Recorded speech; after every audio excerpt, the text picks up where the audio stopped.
I've been day trading for 5 years now, ever since I turned 18. And 2 months ago, I made the decision that I'm going to help people in their journey. And this video is different from my other ones because there is no script. I literally just have like a few pointers on my phone, and I'm going to be going off of that. Very minimal editing. So if you happen, or if I end up making a mistake, you're going to hear it. Or if you hear dogs barking in the background, you get to listen to them too. But I basically accumulated a list of questions that I would have wanted answered had I been listening to someone on the internet. Because looking at my content, I realized that there's a little bit of some things that I may, for one reason or another, leave out. And I feel as though it might be useful to learn about them if I was watching myself. So again, I have the list of questions. I'm just going to go ahead and go off of it from here. So, the first question is answering, why do I trade?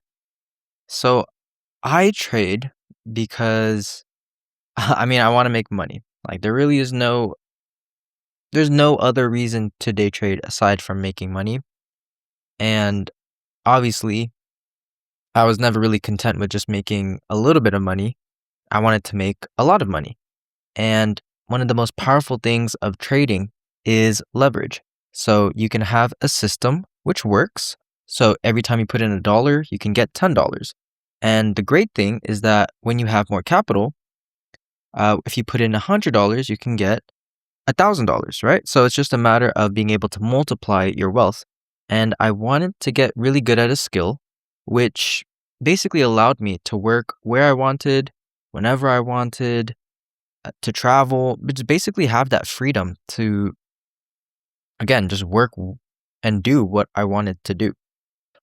And I know that with other traditional jobs, I probably wouldn't have that same level of flexibility. And so that's one of the main reasons why I wanted to actually trade and why I continue to trade.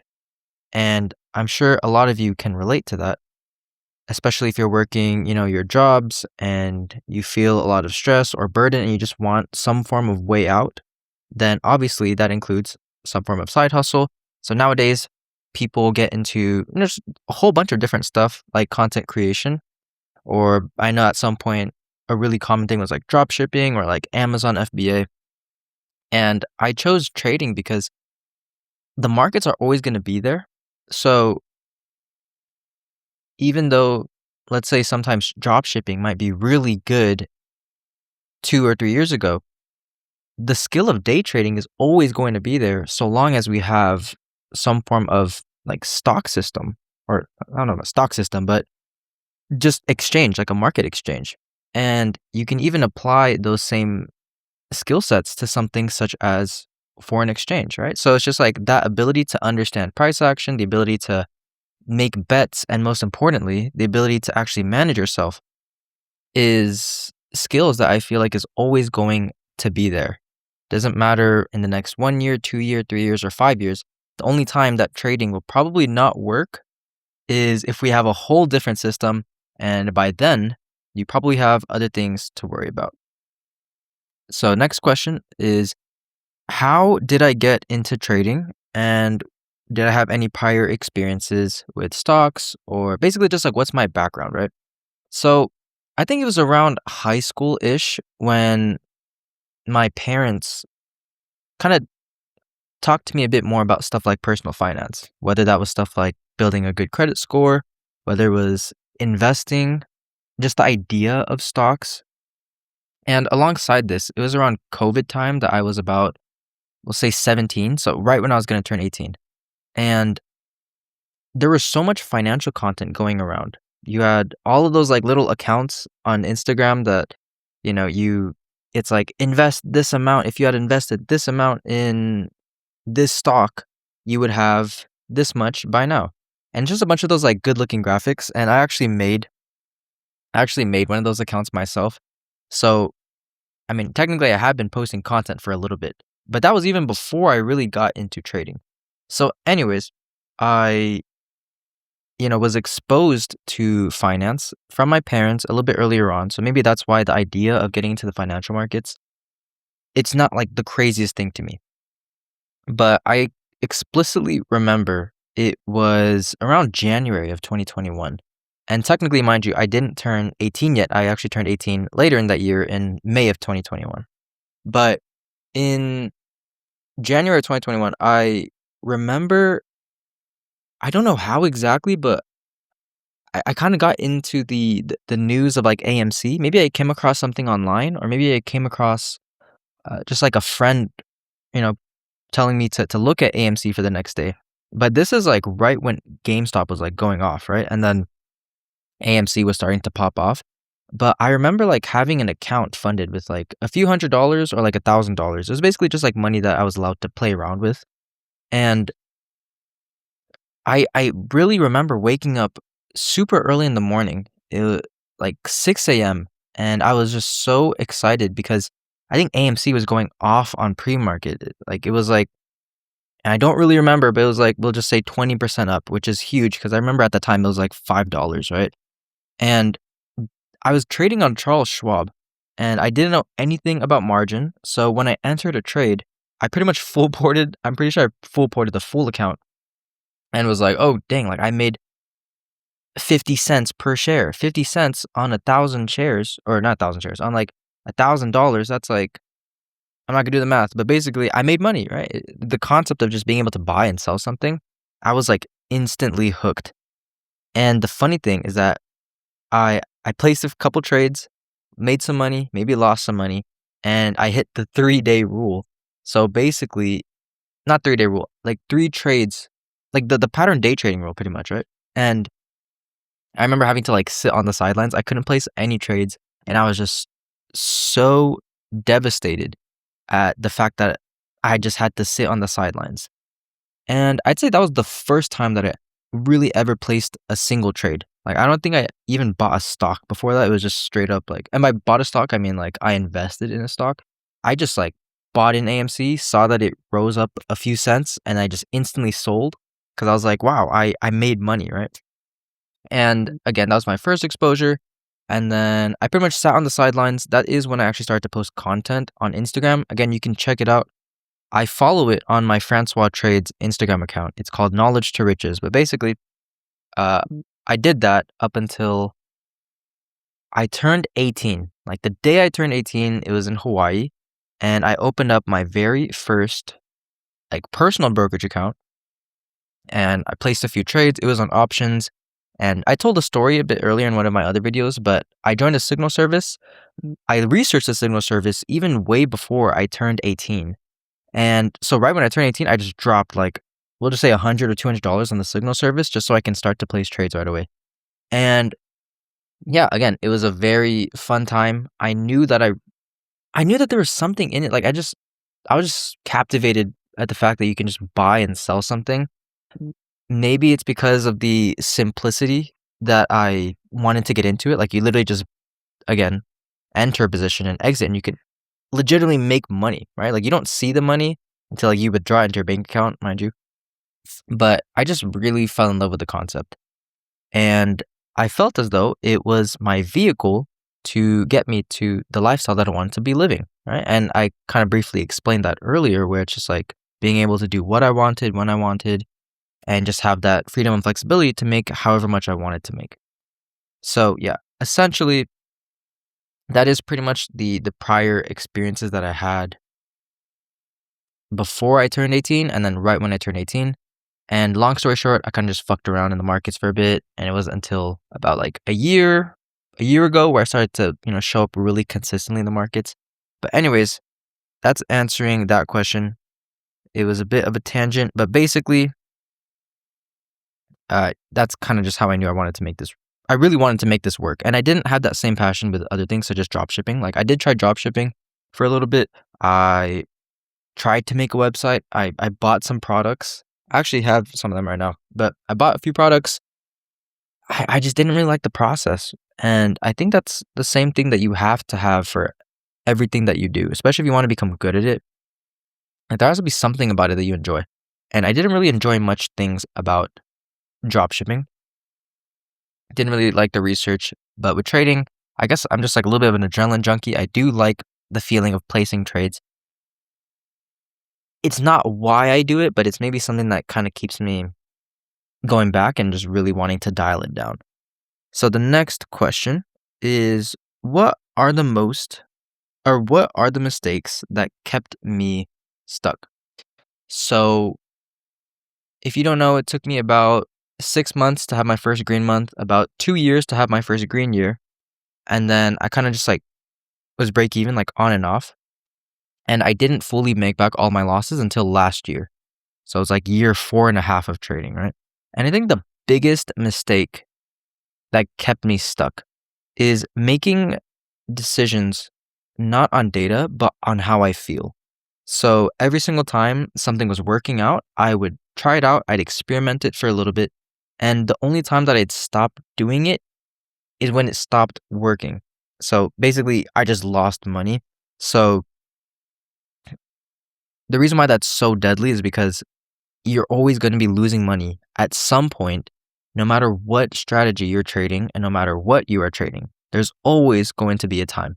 So if you're always changing it based on how you feel and there's no actual like hard data statistics backing up why you're doing what you're doing, then you're always just going to be in the state of changing things and then just not sticking with it. Like that is probably the biggest thing that will keep most of you stuck. It's like this need or urge to like make money now and to like really prove to yourself that all the effort that you've done, all the hours that you spent, all the money you've invested is worth it.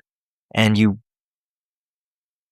and the only way to actually achieve that is by feeling as though you need to make money now. And if you scratch that itch of making money now, then again, it validates all of your efforts.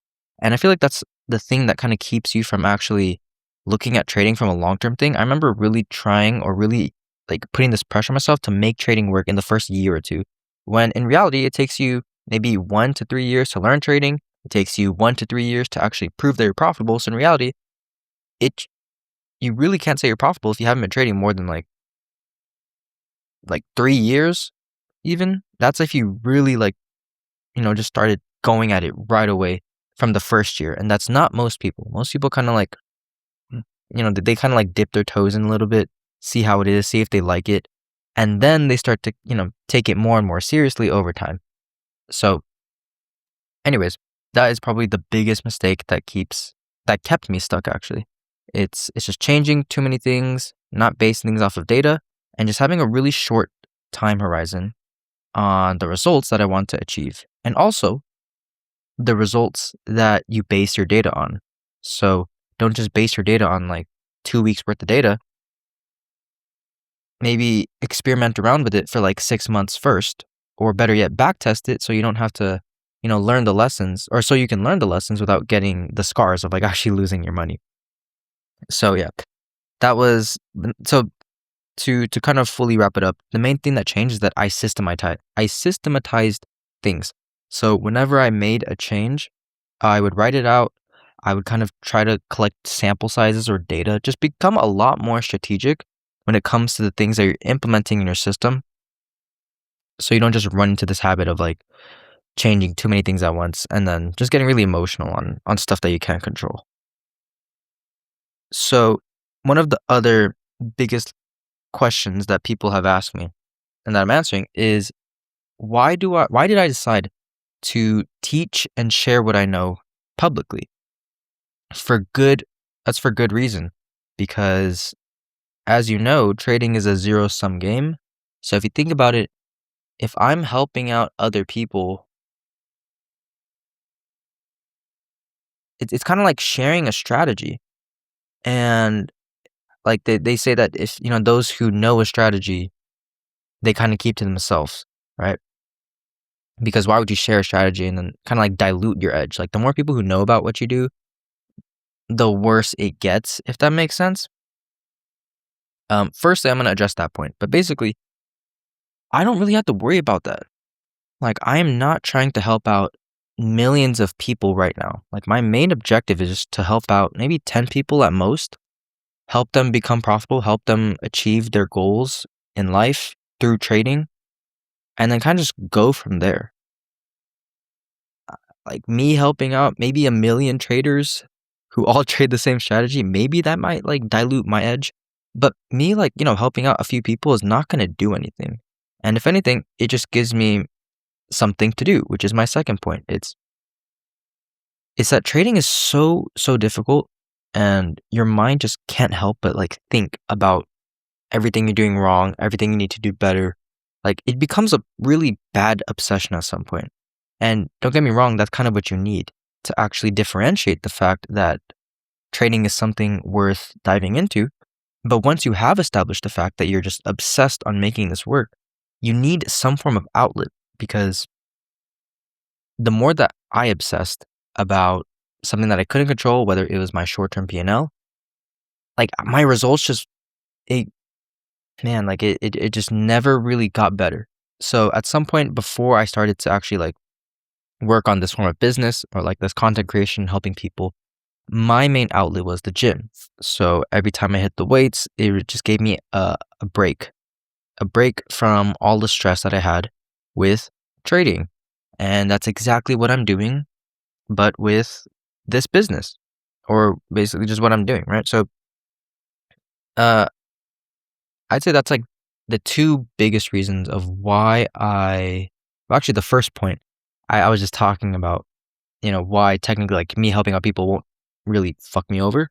But that is like the main reason why I teach people.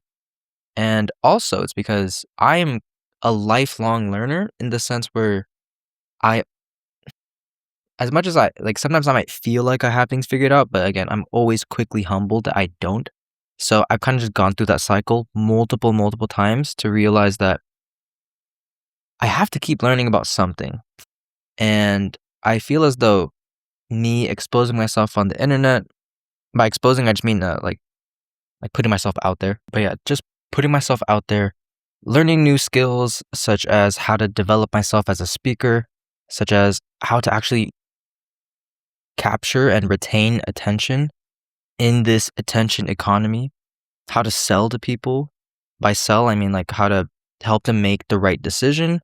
Just like all of these stuff when it comes to a business standpoint are skills that I wanted to learn and that I just never knew what exactly I could actually make a business out of. I didn't want to just like bullshit some random thing. Maybe that's why I found it hard to drop ship, right? Because I was kind of just like putting together some random website for a product that I didn't even develop myself. But at least with trading and helping out traders, it to some degree or another, it made the 5 years of trial and error somewhat worth it because at least I get to share it with other people.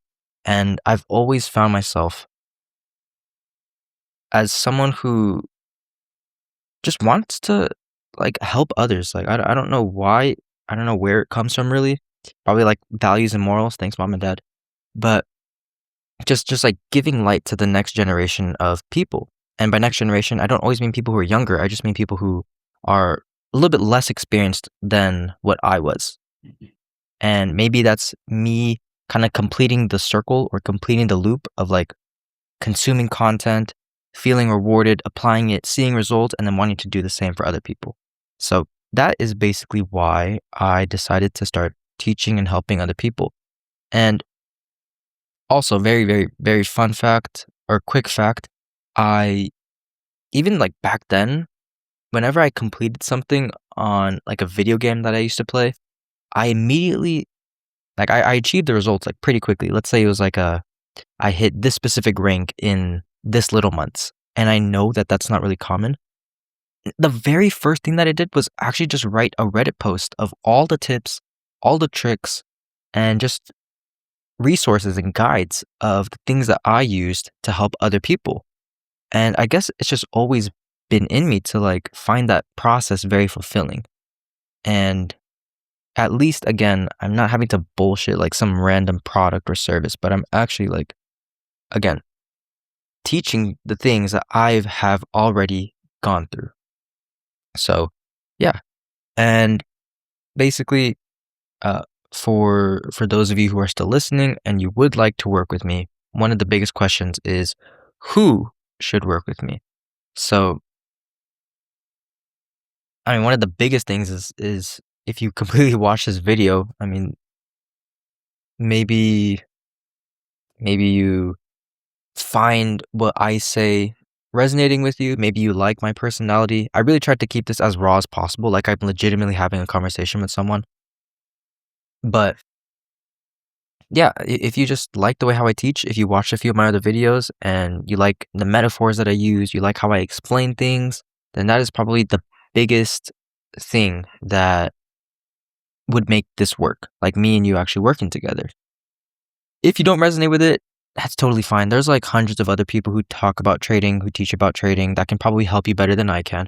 But for those of you who, again, like you wouldn't really be listening to the end of this video had you not resonated with something that I said, or maybe resonated with my journey, or maybe resonated with even like how I look, right? It doesn't really matter.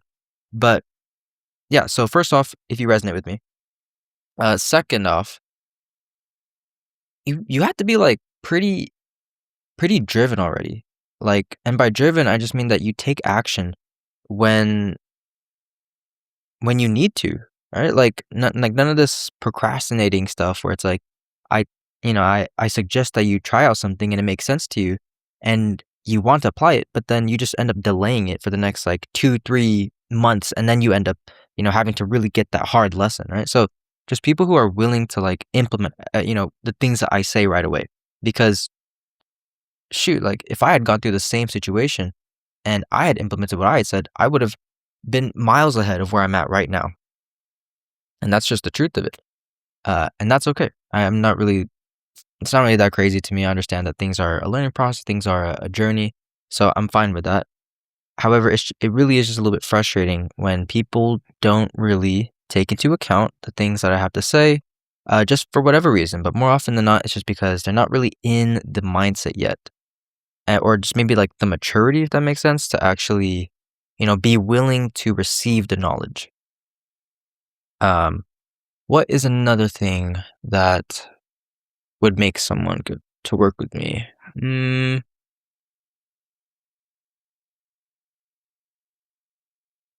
Honestly, I don't really have a good answer to that, so I'm not going to say that. The best way to really see if we vibe together is just to book a call. I'm not gonna do like some promotion of why you should or shouldn't do it. Just like that. I'm just giving another reason, not another reason, but like another like trial sample. Like if you really want to know whether or not we vibe together, just book a call. Like that's really all, because I'm the one who takes the calls. And again, I only have limited slots per week because since I'm the one who's literally talking with you and speaking with you.